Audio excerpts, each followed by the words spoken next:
Mbotendeko journaliste Kabouya.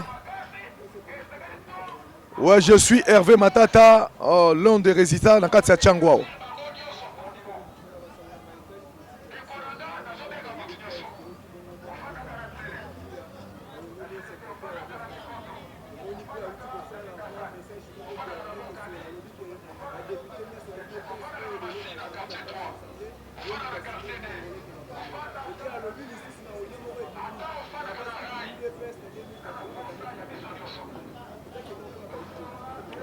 Ndekoranga d'abord na kobanda na makambo etali distraction oyo bato IDPS bazali kotiela biso au grand jour. En tout cas, c'est regrettable. Et ali pasi soi-disant parti ou ezali na parti à pouvoir, soi-disant bazali na bokonzi. À l'heure où nous sommes, ba Congolais bana posa ya kobunda etumba po ete toboto na mboka na biso na maboko ya banguna. Oui, bah madame Kemboka na biso et katani na biteni 4 territoires ezali ko échapper na contrôle ya ba soi-disant ba Kambia mboka lelo boye Nord Kivu etikali kaka na 2 territoires po ekatana ekene na ngambo totalement na mboka ba Rwandais tokoma kolobela ke Congo etikala na 25 provinces. Pendant que bato bazali na pasi bongo na motema, pendant que ba Congolais bazali koluka ndenge nini ko retrouver pe na kati ya mboka, IDPS azali koyela biso ba désordre, ali koyela biso ba désordre na kati ya ngomba Congo, na mboka na biso Congo. Ezali désordre, mais ezali désordre parce que bango soi-disant bazali bakambi. Il faut pas se concentrer na bokambi ya mboka. Voilà le mal. Lelo elaksami ke IDPS qui parti préparer na pouvoir te. Ba memi bo soto na bango. Ba memi des autres mésententes na bango. Ti na gestion de la République. Ce qui n'est pas normal ndeko na ngai. Bato ba ko kamba mboka, il faut ba kamba mboka na harmonie, de manière harmonieuse. Bato ba mona ke harmonie ezali, cohésion ezali, et puis expertise ezali, bako kamamoko na expérience à makasi. Mais tala bato bako kamamboka lelo, bango wana bako welela eloko ezanga tina. Tebisi bango botika koela ebembe parce que IDPS etikala ebembe. Kolo nango esi akufa kenena nyonso na tombo. O batikali wana bako welela ebembe. Eloko wana kati te. Kabouya akambi parti na bango na ndenge akambi yango na désordre. Le mal ya kozwa bato batangi kelasi malamu te. Kokomisa bango bakambi. Yango wana tokomona buzoba boye. Kabouya bakize ye soki na bato ya IDPS. Balobi alie mbongo, asalisa ba carte te, ateki ba poste, anome bato église na bango, asali makambore. Ouais. Etali IDPS mais spectacle wana biso ba Congolais to na posa ko mona ngote. IDPS etikala koki vide. Moto nyonso ba kocha eza lokola ba teki ndoki ba sombi nganga. Ezalaka eloko moko. Kuna eloko malamu ezali te bato maele nyonso ba longo na IDPS. C'est une distraction pire et simple bandeko na ngai. Eloko ko landa te. Eloko oyo to kopesa litoi te to landa yango. Yami balé. Olobi na ngai na deuxième frange question na yo. Okay, voilà. Exactement de konanga journaliste. Eloko oyo ezali eloko ali sekite. Kabouya il faut pas interpeller. Il faut pas benga ye aya ko justifier comment il a pu nommer les députés. Yeko azali sénité. Yeko azali peuple te moto vota kabato. C'est-à-dire qu'au lieu élection simplement que élection na mboko et salama kité. Tango to bandai ko ebisa bato IDPS. Fayula lobi na bango eza élection te. Ezali simulacre d'élection. Bango ba tembe. Lelo vérité ngwane bimi. Kabouya lobi que IDPS n'a jamais gagné le pouvoir, c'est vrai. Pendant 2018 Till le 2023 IDPS a gagné Fayulu te akokokate Tshisekedi a gagné te parce que Fayulu na Tshisekedi ezali butu na moi ezali mayele na buzoba a gagné te. Alors ndeko nanga to beti bango l'élection bakende ki basali koteri eli makamama sekite. Nous devons porter plainte na Kabuya na Kadima ba justifier biso par quel mécanisme constitutionnel Oyo Kabuya a komaki na droit ya ko faire nommer ba député na kati ya parlement. Et élection oyo, si tel est le cas, nous devons faire appliquer l'article 64, c'est que IDPS na M. Tshisekedi va confisquer pouvoir au peuple par force. Il faut to bengana bango na mboka oui. C'est-à-dire que les makambali sekite ndeko na ngai. Ba maniganse ba organiser élection na munoko mboka. Bakamati ba nommé bato ezali maloba Kabuya lobi et ali ko sangana na maloba ya Kadima ndima ya fraude il y a eu ba député avec ma machine na bandako il y a une deuxième liste fallait que bima Kadima fait pas la sabiso deuxième liste wana fallait bima ezali question souveraineté à peuple makambo etali élection ezali ba sécurité il faut Kabuya asamba ala kisabiso. Comment par quel mécanisme constitutionnel il y a renommé les députés dans ya Mboka.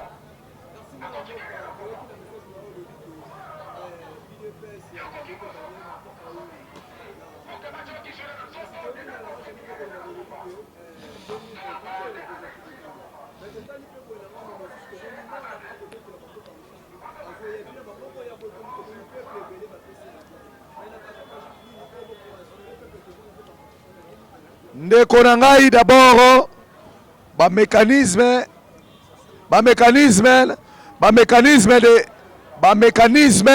ya kozwa pouvoir na kati ya mboka ezali déjà reconnu. Nous avons des mécanismes constitutionnels. Oyo nanga zali kosala ezali mécanisme anticonstitutionnel. Yeba yango tene ndeko na ngai.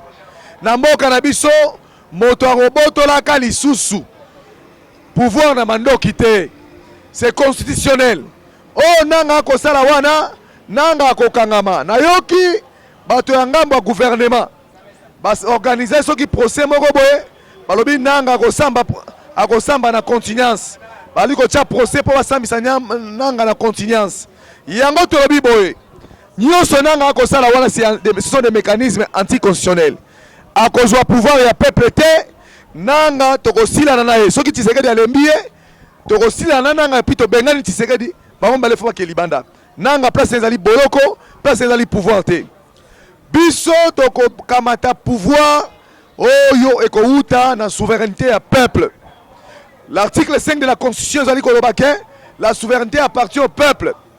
Peuple nde moto apesaka pouvoir akopesa biso pouvoir et par le biais des élections tango to kolobango tozali ko mettre ango tozali ko appuyer ango. To sali l'élection mi balé awa moto a gagné Fayulu azalité. Fayulu a gagné l'élection été. To gagné kanabiso pouvoir en 2018, to zo ki pouvoir kanabiso bakabi yango en 2023 to beti bango l'élection, ba sali bourrage d'urne. Bakamati ba kaboli lokola nguba ma machine à voter na banda kuna bango, ba triquer élection, ba tripoter, ba sali simulacre d'élection. Donc moto a gagné na nous Fayulu l'élection alté, to ali sir to ko beta bango le roi to momesana to mesana ko beta bango.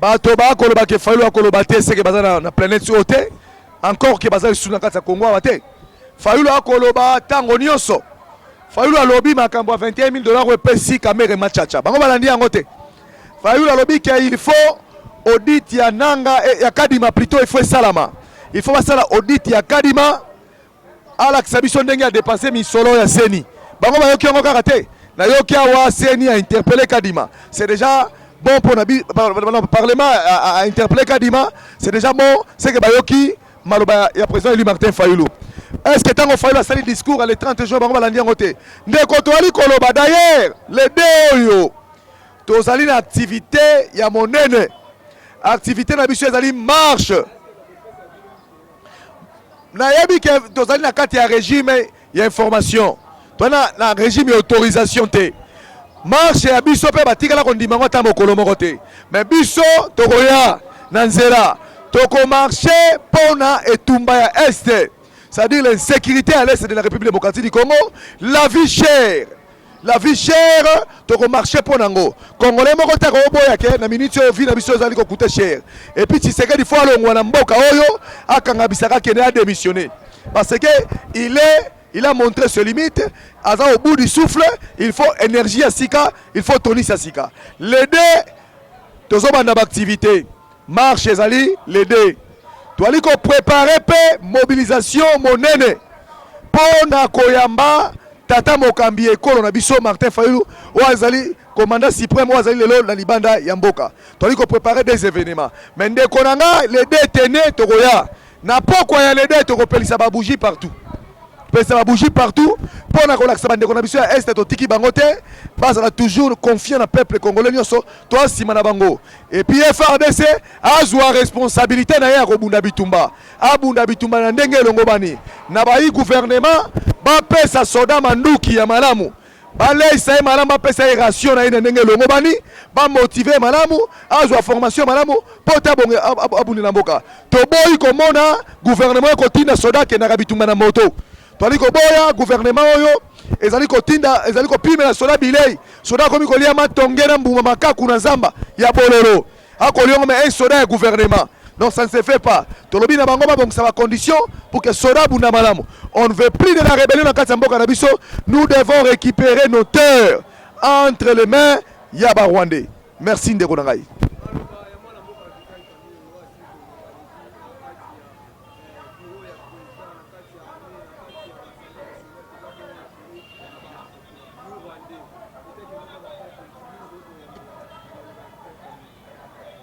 Wande konangai ezali soni ezali pasi tango to bande koloba na bango kyo na kati ya mboka awa to koloba na bango kyo il y a la présence des Rwandais au sein des institutions bango baboyi yango Fayulu aye na plan ya sortie à crise alobi na bango to sala réforme institutionnelle pour tout na kati ya ba institution na biso nani ali Rwandais nani ali Rwandais te nani azali étranger nani azali étranger te qui est infiltré qui ne l'est pas.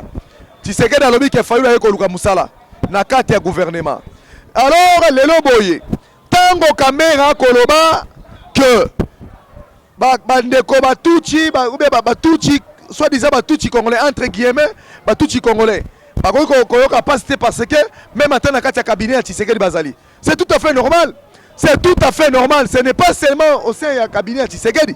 Ce n'est pas seulement au sein du cabinet de Tshisekedi. C'est aussi dans le cadre du gouvernement. Alexis Guizaro, il est de quelle nationalité? Alexis Guizaro, c'est un Rwandais reconnu de tout. Tata na indenga kota ki na kati ya Congo, lui solo yebani, histoire yebani.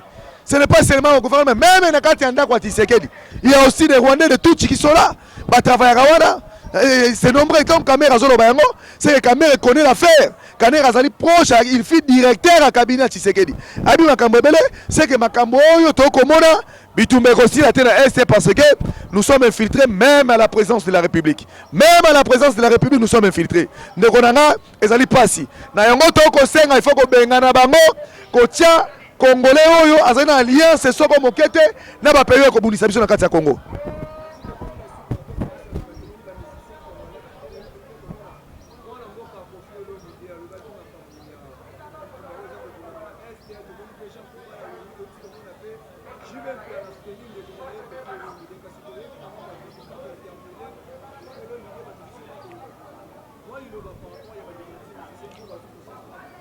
Ndeko na ngai ezali otobengaka la conscience collective. Bato conscience collective ya maleme manampe komi ko s'installer na kati ya bato. Nakala ba musicien bazalaki bato oyo ya koyembela kaka ba politicien kozwa bango mbongo na koyembela bolingo. Mais lelo tango tomoni ke ba musicien ba komi kozwa conscience ya koloba makambo pona mboka pe koyemba ba chanson patriotique ya éveil ya conscience ndeko na ngai ezali louable. Toali ko senga pe na bato lokola ba fali na ba fere batika kokumisaka ba politique batika koyembelaka banzembo kaka bolingo bayembelaka pe na mboka basalaka pe mobilisation pour que mboka kene liboso. Tomona ba Afrique ba West africain tomona bandeko lokola ba Wilfried Jaffa Koli bali bato oyo bayembelaka toujours passe ya Afrika bayembelaka toujours éveil ya conscience ya peuple Afrika pe ya bamboka na bango.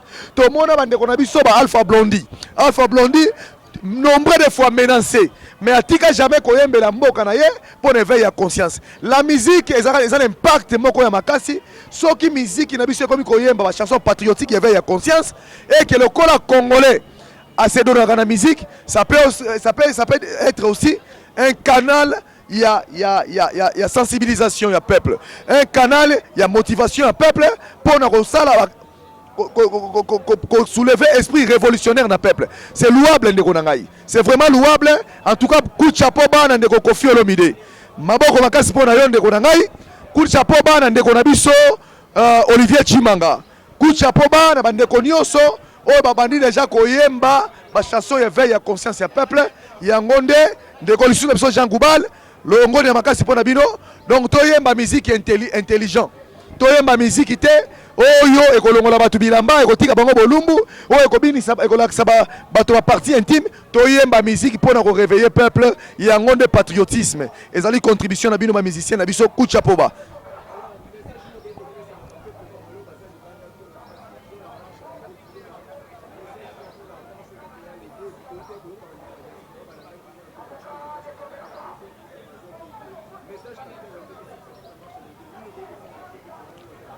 Les deux oyo ezali marche d'abord. Boyebi ke bandeko na ngai bisika so bozwami. Journée à l'aider pourquoi? Journée à l'aider parce que premier génocide mokolo Rwanda aboma biso na kati ya Congo. Il y a eu des massacres na kati ya Congo, ba massacre ya Makobola na Goma. Ba boma bato l'aider.